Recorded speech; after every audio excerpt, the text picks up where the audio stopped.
Assalamualaikum warahmatullahi wabarakatuh. Saya Silvi Dian Putri dari Prodi Pendidikan Bahasa dan Sastra Indonesia, Universitas Islam Majapahit.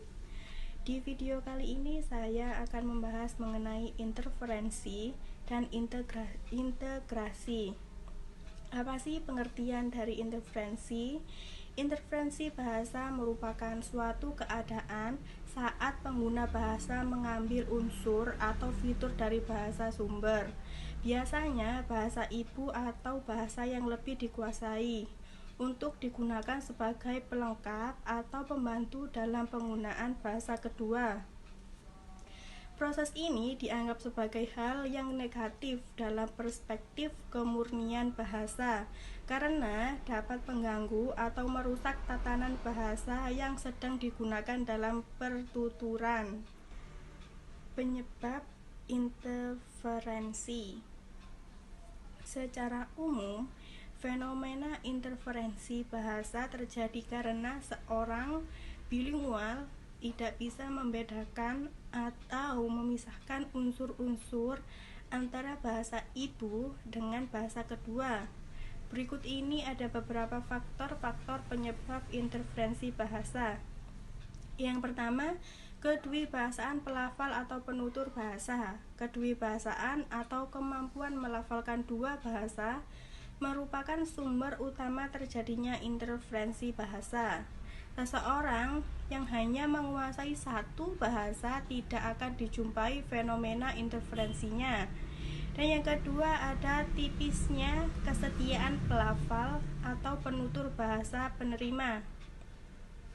Yang dimaksud dengan tipisnya kesetiaan pelafal bahasa penerima adalah rendahnya kemampuan atau pengetahuan pelafal atas kaidah bahasa penerima bahasa kedua yang dilafalkan. Hal tersebut nantinya akan berujung pada pengabaian kaidah-kaidah bahasa penerima yang kemudian akan terjadi pengambilan unsur-unsur bahasa sumber, bahasa ibu yang lebih dikuasai.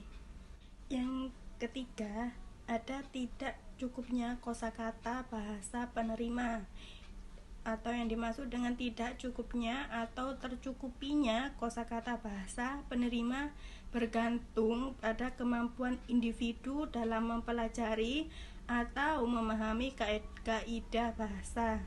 Pada dasarnya, seseorang mempelajari bahasa kedua dilatar belakangi untuk tujuan tertentu yang menunjang kehidupannya. Yang keempat ada menghilangkan beberapa kosakata yang jarang digunakan. Maksudnya beberapa kosakata yang jarang digunakan oleh individu lama-kelamaan akan menghilang. Jika hal ini terjadi, jumlah kosakata yang dikuasai oleh pelafal akan berkurang sehingga akan mempengaruhi kemampuan dalam melafalkan bahasa. Yang kelima ada kebutuhan persamaan kata atau sinonim. Sinonim atau padanan kata yang bermakna sama merupakan sarana variasi untuk berbahasa. Penggunaan sinonim sangat penting dalam berbahasa di mana bertujuan untuk menghindari pemakaian kata yang sama secara berulang-ulang agar tidak terjadi kejenuhan. Karena tergolong penting, pemakaian bahasa sering melakukan peminjaman kosakata dari bahasa sumber untuk memberikan sinonim pada bahasa penerima, sehingga terjadi interferensi. Prestis bahasa, sumber dan gaya bahasa. Ada beberapa kondisi di mana pelafal menganggap bahwa kemampuan menguasai bahasa sumber merupakan sebuah prestis jika ditunjukkan dalam berinteraksi. Dan yang ketujuh ada terbawa kebiasaan bahasa ibu. Faktor terbawanya kebiasaan bahasa ibu terjadi karena kurangnya kemampuan pelafal untuk berbahasa dengan bahasa penerima. Tingkat kemampuan bahasa ibu yang tergolong tinggi akan mempengaruhi pelafal bahasa penerima yang tergolong lebih rendah saat menghadapi sebuah hambatan berbahasa. Setelah mengetahui mengenai interferensi, sekarang kita beralih ke integrasi bahasa. Pembahasan tentang integrasi memang tidak bisa dilepaskan dari fenomena interferensi. Bagi sebagian ahli bahasa, kedua permasalahan tersebut terkesan sulit untuk dibedakan, mengingat sama-sama terjadi proses transfer antara bahasa satu dengan bahasa lainnya. Cair dan Agustina menyatakan bahwa dalam proses integrasi memang terjadi sebuah penggunaan atau peminjaman unsur-unsur bahasa ke dalam bahasa lain. Namun, karena sudah dianggap menjadi bagian dari bahasa lain tersebut, maka tidak lagi dianggap sebagai unsur pinjaman atau penguatan. Penyebab integrasi bahasa. Integrasi bahasa merupakan hasil dari fenomena interferensi yang terjadi secara berulang-ulang dan berlangsung dalam kurun waktu tertentu. Pada awalnya, pemakai bahasa akan menggunakan unsur suatu bahasa untuk melafalkan bahasa lain jika unsur yang dipinjam ini bisa diterima dan turut digunakan oleh pelafal atau penutur lain secara periodik dalam waktu yang lama atau tidak terlalu lama atau belum lama namun sangat diperlukan. Karena belum adanya padanan kata, maka unsur tersebut diklaim sebagai unsur bahasa yang berintegrasi.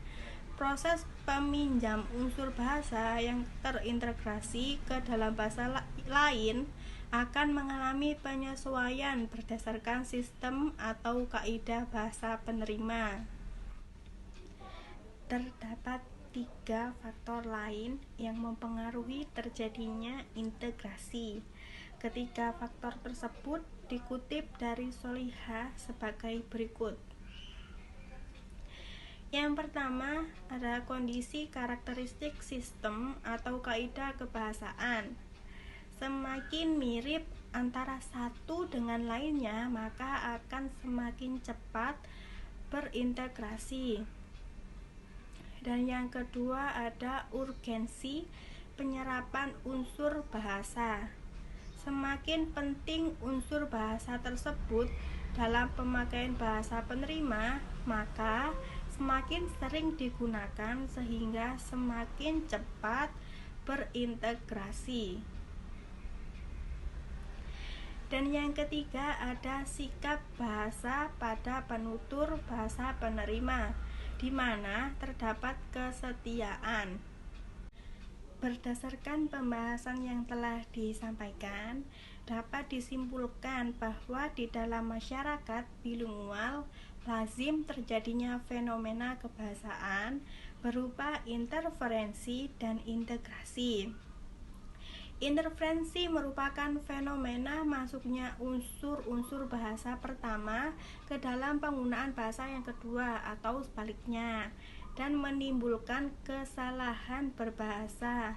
Hal ini terjadi karena perbedaan struktur antara bahasa pertama dan bahasa kedua, sehingga berakibat pada kesalahan berbahasa. Sedangkan integrasi merupakan fenomena kebahasaan dalam masyarakat bilingual karena dipinjamnya atau diserapnya unsur-unsur dalam bahasa pertama oleh bahasa kedua atau sebaliknya, dan peristiwa integrasi berdampak positif karena memperkaya bahasa pertama atau kedua sesuai dengan status bahasa tersebut sebagai bahasa pendonor atau penerima. Itu tadi yang bisa saya sampaikan mengenai interferensi dan integrasi. Semoga bermanfaat dan terima kasih.